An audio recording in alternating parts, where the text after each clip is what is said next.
기도하겠습니다. 사랑과 은혜의 아버지 하나님, 오늘도 수고하고 무거운 짐을 지고 주님 앞에 나온 우리를 받아주시니 감사드립니다. 우리의 생각과 마음을 열어주셔서 사람의 말이 아니라 주님의 음성을 듣게 하시고 예수 그리스도 안에서 참된 쉼과 생명을 누리게 하여 주옵소서.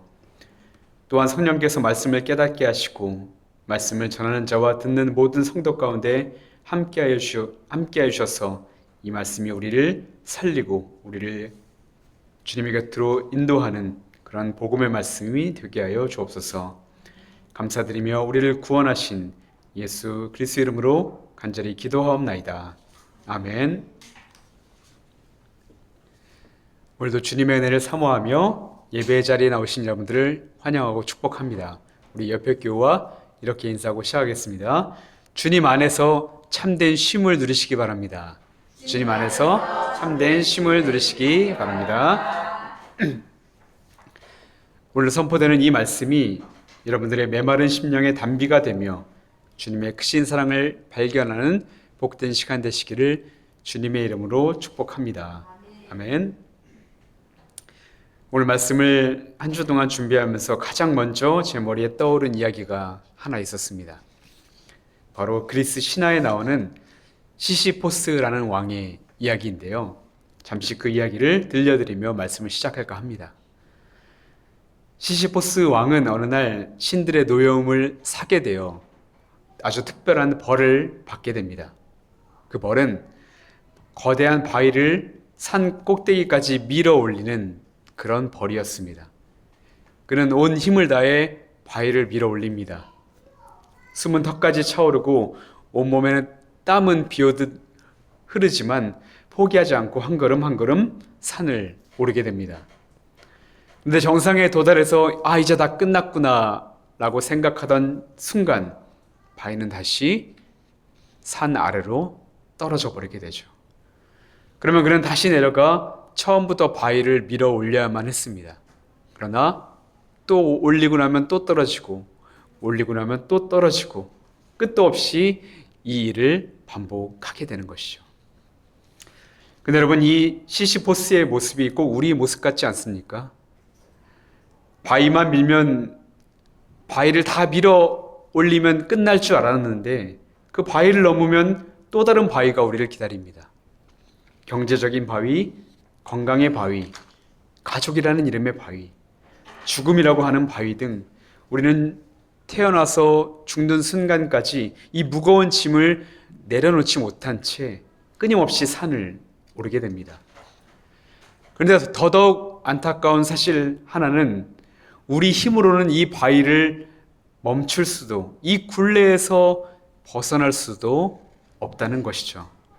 그런데 바로 이 절망적인 수고의 현장에 오늘 예수님이 찾아오셔서 놀라운 말씀을 하나 전해주게 되는데요.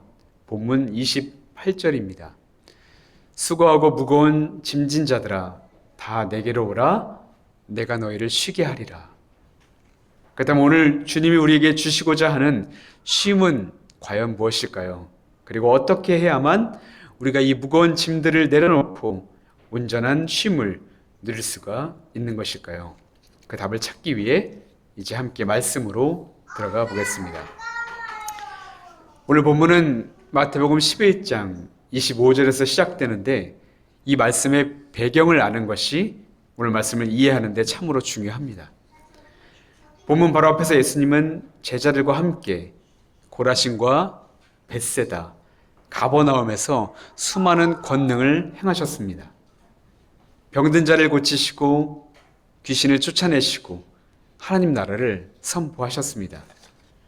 그러나 그 성읍의 사람들은 회개하지 않았고 주님은 그들의 완악한 마음을 보시면서 탄식하시게 되죠. 그런데 바로 이런 상황 속에서 예수님은 하늘을 향해 감사의 기도를 드리시게 되는데요. 25절 말씀이죠. 천지의 주제이신 아버지여, 이것을 지혜롭고 슬기 있는 자들에게는 숨기시고 어린 아이들에게는 나타내심을 감사하나이다. 여러분, 주님은 왜 지혜로운 자가 아니라 어린 아이들에게 이 비밀이 열린 것을 감사 기도하고 계시는 것일까요? 여기서 지혜롭고 슬기 있는 자들은 자신의 지혜나 의를 의지하는 사람들, 바로 당시 율법 학자들과 바리새인들을 칭하는 것이었습니다. 성경을 누구보다 많이 알고 율법도 누구보다 철저히 지킨다고 자부하며 스스로를 지혜 있고 슬기 있다라고 여기지만 정작 그들은 눈앞에 계신 메시아를 알아보지 못했습니다.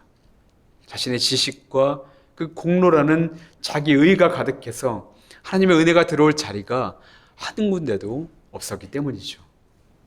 반면 예수님이 말하는 어린아이들은 어떻습니까? 어린아이는 스스로의 능력을 의지하지 않습니다. 자기가 잘나서 부모의 사랑을 받는다고 생각하지도 않습니다. 어린아이가 원하는 것은 단 하나, 그저 부모의 품에 머무는 것입니다. 왜냐하면 부모가 자신의 모든 것이라 여기기 때문이죠. 그러니까 예수님이 바로 그 빈손의 마음, 주님, 저는 주님 없으면 아무것도 아닙니다 라고 고백하는 그 어린아이, 그 마음이 복음을 받아들이는 통로라고 지금 말씀하고 계시는 것이죠. 바로 이런 문맥 속에서 예수님이 우리에게 보내시는 위대한 초청이 바로 28절 말씀이었습니다. 다시 한번 읽어보면 수고하고 무거운 짐진 자들아 다 내게로 오라 내가 너희를 쉬게 하리라 라고 말이죠. 그 다음에 이제 말씀을 자세히 살펴보면 28절에서 가장 먼저 예수님이 어떤 사람을 부르고 계십니까? 바로 수고하고 무거운 짐진 자들입니다. 여기서 수고한다는 말은 헬라어로 코피아 온테스, 육체적으로 그리고 정신적으로도 완전히 지쳐서 더 이상 버틸 힘조차 남아있지 않는 상태를 의미하는 단어입니다. 당시 예수님의 말씀을 듣던 사람들에게 이 말씀은 단순히 비유가 아니라 정말 현실적인 그들의 삶 그 자체였습니다. 왜냐하면 그들은 로마 제국의 가혹한 통치와 헤롯 왕과의 횡포를 견뎌야만 했으며 겨우 하루 한 끼의 빵을 얻기 위해 해가 뜰 때부터 해가 질 때까지 쉼 없이 일해야만 했습니다. 내일에 대한 희망이 아무것도 없이 그저 하루하루를 똑같은 쳇바퀴 돌듯이 하루하루를 버텨내야만 했던 것이죠. 그렇다면 여러분, 무거운 짐진 자는 누구일까요? 이는 헬라어 페로르티스 메노이로 이미 무거운 짐을 지고 있는 상태이고 지금도 그 짐을 계속 지고 있는 사람들, 앞으로도 그 짐을 계속 지고 있을 사람들을 뜻하는 단어입니다.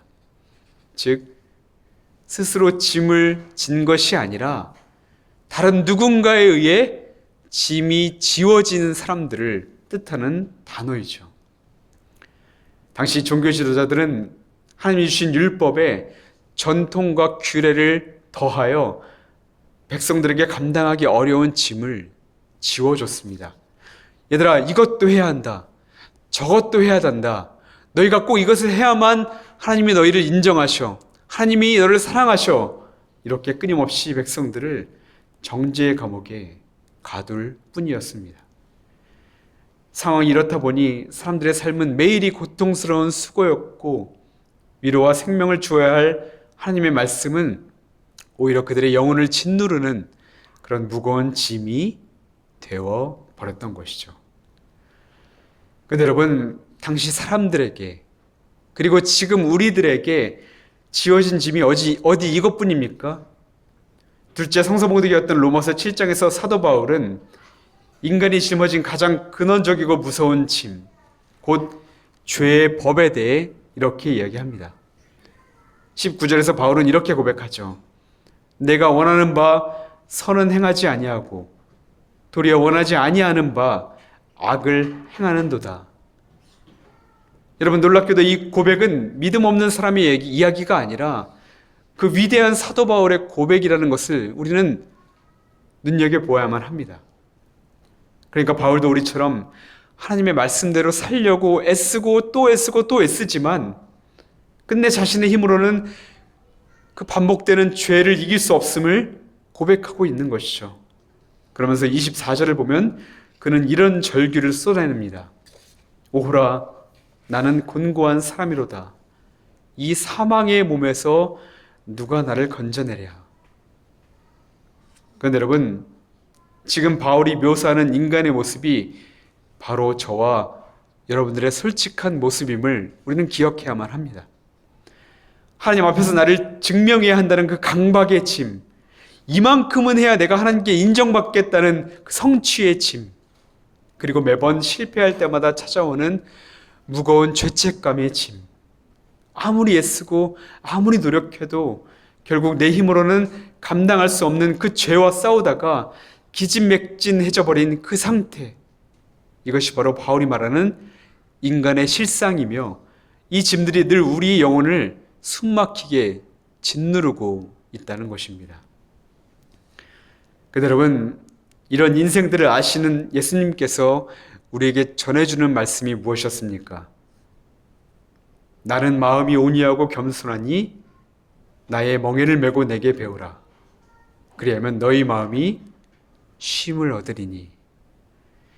예수님은 쉼을 얻을 수 있는 비결을 말씀하시는데 바로 멍에를 매라는 것이었습니다.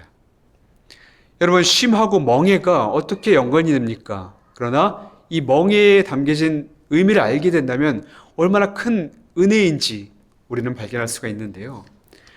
당시 유대 사회에서 멍에를 맨다는 표현은 한 스승의 가르침을 받아들이고 그 삶을 따른다는 것을 의미했습니다.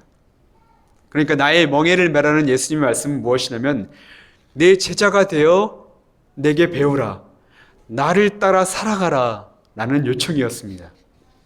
그런데 멍에에는 중요한 또 다른 의미가 숨겨져 있습니다. 소가 밭을 갈 때 농부가 소의 목에 메우는 것을 우리는 멍에라고 말합니다. 소에게 멍에를 씌우는 이유가 무엇입니까? 소를 억압하기 위해서가 아니라 소를 바른 길로 이끌고 그에게 맡겨진 쟁기를 제대로 끌게 하기 위함입니다.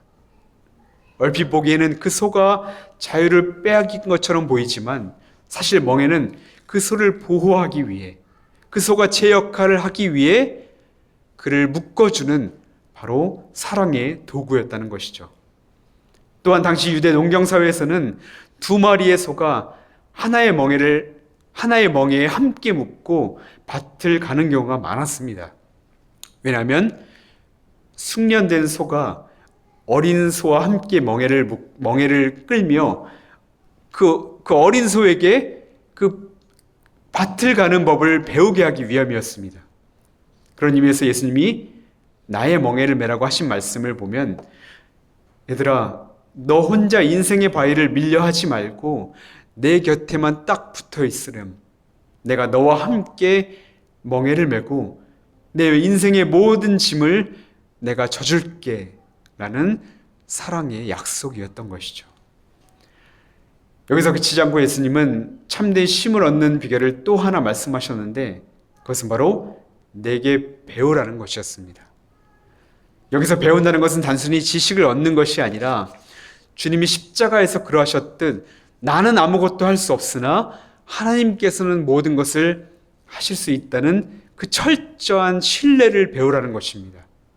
다시 말해 인간의 공로와 의로는 우리가 구원에 이르지 못하지만 그분의 온유함과 겸손함으로 그리고 사랑으로 십자가를 지신 예수 그리스도를 믿는 그 믿음만 있다면 우리는 참된 쉼을 얻고 구원받을 수 있음을 지금 배우라고 말씀하고 있는 것이죠.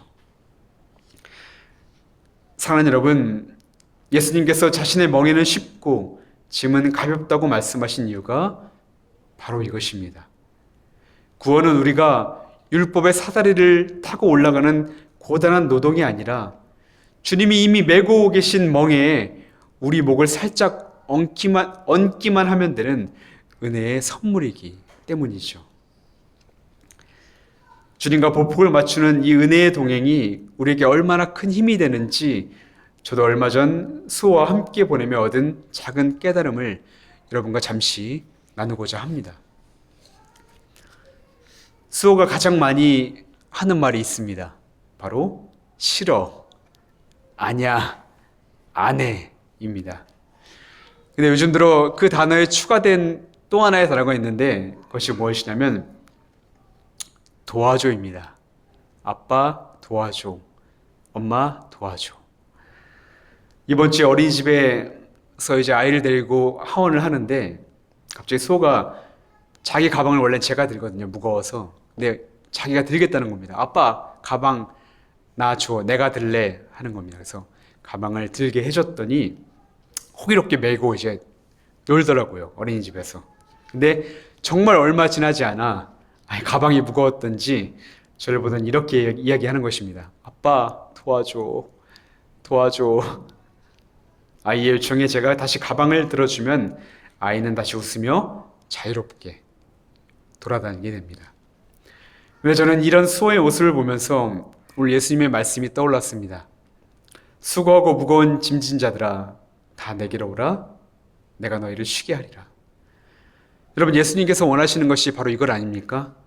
주님께 나아오는 것입니다. 주님의 손을 붙드는 것입니다. 그저 어린아이처럼 주님 도와주세요. 저는 할 수 없습니다. 라고 고백하는 것입니다. 사랑하는 여러분, 우리 인생에는 여전히 넘어야 할 산이 있고 감당해야 할 현실도 있으며 때로는 눈물 흘릴 일도 정말 많이 있습니다.